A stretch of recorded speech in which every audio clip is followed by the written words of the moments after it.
আমার ছোট্ট মাটাকে নিয়ে চলে গেলাম যেখানে আমাদের আদি বাড়ি, সেইখানে ঠাকুর মন্দিরে প্রণাম করাতে।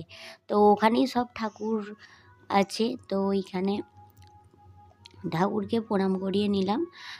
আর সাথে নেমন্তন্নটাও হয়ে গেল, এক কাজে দু কাজ হয়ে গেল। আর এইখানে হচ্ছে এটা ঠাম্মি নিয়ে আছে, ঠাম্মির কোলে আছে।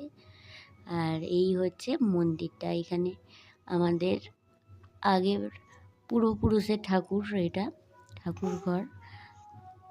বাবা, আমি আর আমার মাটা গেছিলাম। আর সোনামায়ের অন্নপ্রাশন যেহেতু আর এগিয়েই আসছে, তো দেরি না করেই আজকেই চলে গেছিলাম। এখানে গেলে আমার ভীষণই ভালো লাগে, এই বাড়িতে গেলে। আর বাড়ির চারপাশটা একটু ঘুরিয়ে দেখালাম, আর সাথে ঠাম্মিকে বলেই ভিডিওটা করেছি ঠাকুর ঘরের। আর আমার হয়তো ব্যাকগ্রাউন্ডে বাজনার আওয়াজ আসছে, কারণ ঠাকুর বিসর্জন আছে আজকে, সরস্বতী ঠাকুর।